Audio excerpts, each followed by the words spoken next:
This is 10 things that have to happen in the WWE in 2025, and if it doesn't happen, Triple H has failed me as a fan. Now, really quickly, if you guys enjoy professional wrestling content, do me two small favors.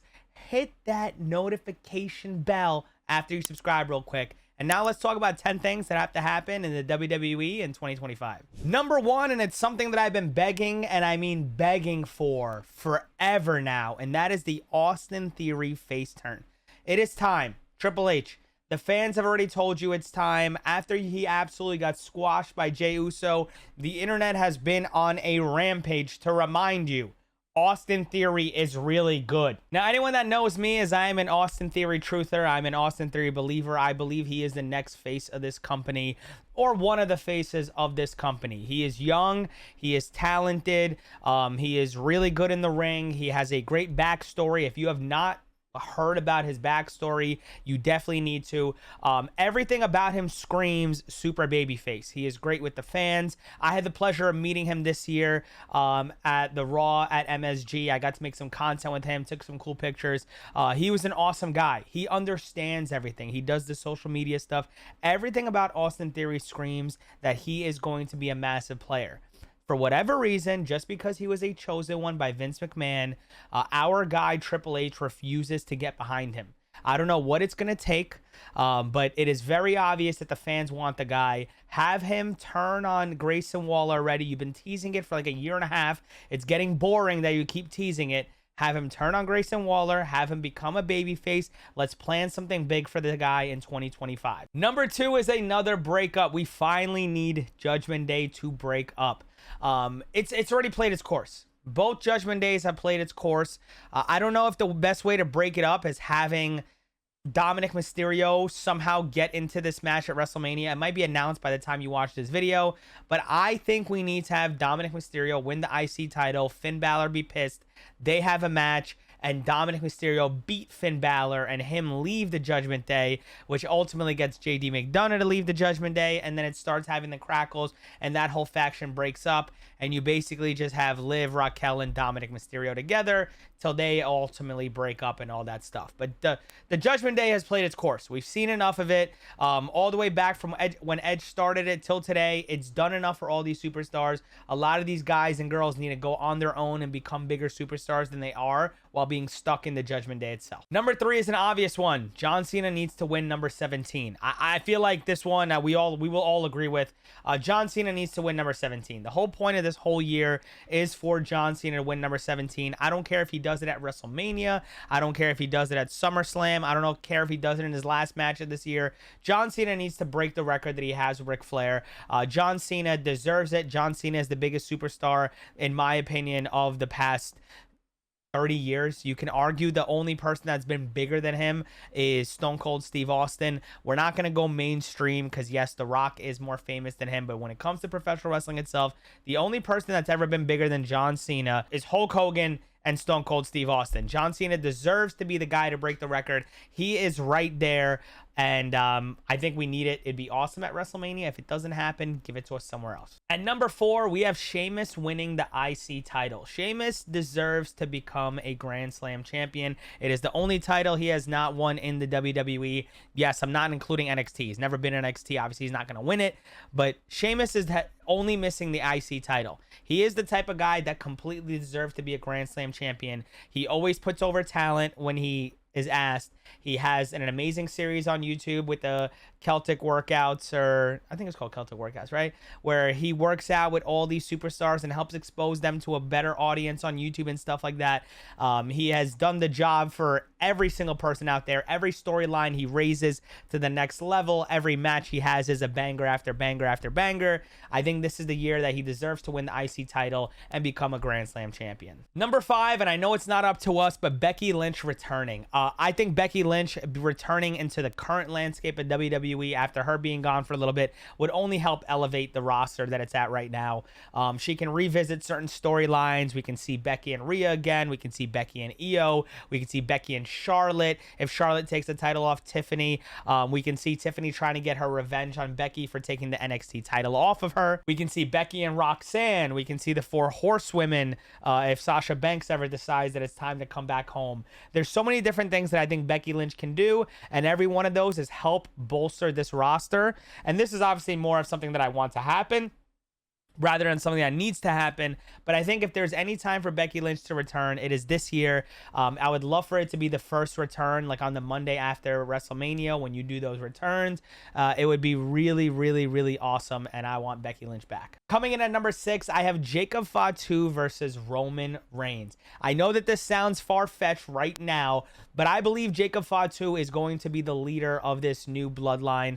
We're starting to see it where Solo Sikoa is kind of taking the side to him, and he does the "I love you, Jacob." And I think Jacob is going to become a massive player in the game, and I think that those two having a feud for the Ulafala and potentially Jacob Fatu winning it and becoming the new tribal chief might be the smartest thing that the WWE can do. He is still pretty young.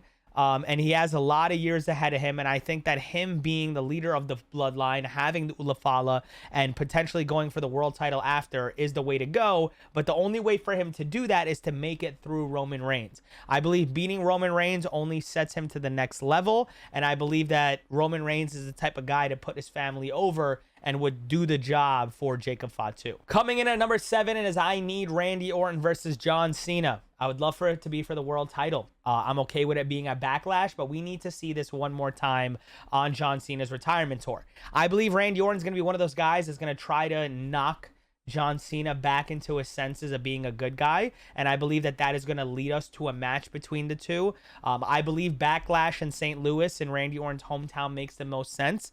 I don't think Randy Orton should win that match, but I would love for these two to run it back. It is a feud that many people have as their favorite feud. It's a feud that I believe these two guys definitely want to revisit. I believe it's going to sell a lot as well, and a lot of people are going to be invested in it. I would love for it to be with a stipulation and these two guys just beat the absolute crap out of each other. But we need to see John Cena and Randy Orton at least one more time. If they want to give it to me 2 or 3 more times, I will completely take it. I'm 100% okay with taking John Cena and Randy Orton as many times as we can. Coming in at number 8, I think is an obvious one, and John Cena needs to turn babyface again. I believe John Cena will be turning babyface at some point or another in this retirement tour. I believe that is why they inserted The Rock into the storyline. I don't like The Rock being a part of the storyline, especially because he's not going to be around. He's not going to help build the stories for what's going on. But I believe he is there to actually eventually have John Cena turn babyface by him turning on The Rock. I think he'll eventually low blow The Rock and become a babyface again and get the huge pop and get everybody excited. John Cena is not going to retire a heel. That'd be the craziest thing that I think we have ever seen, is the guy that's been the biggest babyface of all time doesn't end up going back to the good side and turning on all the evil things he has done, apologizing for everything, and he's going to go out on top. I think he's going to go out on top as a good guy. Doesn't mean as the champion, but I would hope that by the end of this year, we have them turn on The Rock and John Cena as a babyface again. Coming in at number 9 is Drew McIntyre needs to win a world title by the end of 2025. He did way too much work in 2024 being one of the MVPs of the company. He is going to be doing a storyline with Damian Priest. He deserves to be a world champion by the end of 2025 and actually have a title reign. I'm not talking about a 5-second title reign. I'm not talking about a 1, 2, 3, 4 month title reign. I'm talking about the guy deserves to hold it for multiple PLEs. I'm not talking about Drew McIntyre holding it for a short title reign.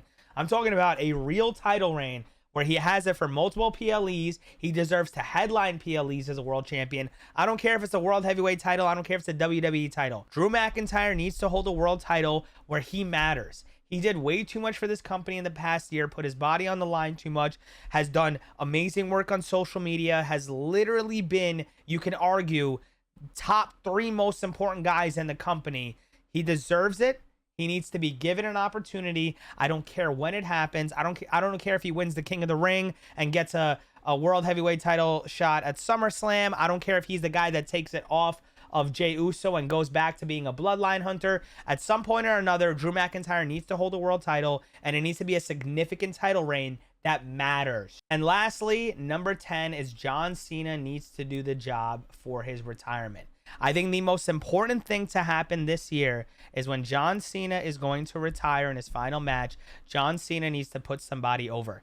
I don't know if that means that he's going to put Cody over and Cody Rhodes is the next solidified baton handover as the face of the company. Like, if we have a situation where John Cena turns babyface and they run it back one more time where John Cena is not a heel and they do babyface John Cena against Cody Rhodes and Cody Rhodes hits the triple crossroads, pins John Cena in the middle of the ring and John Cena gets a bow to walk off, I would love it. If John Cena puts over somebody that is younger and they get to, you know, go be the next guy, like a Solo Sikoa, Jacob Fatu, Austin Theory, you know, he needs to do something that when he retires, it has to have significance, right?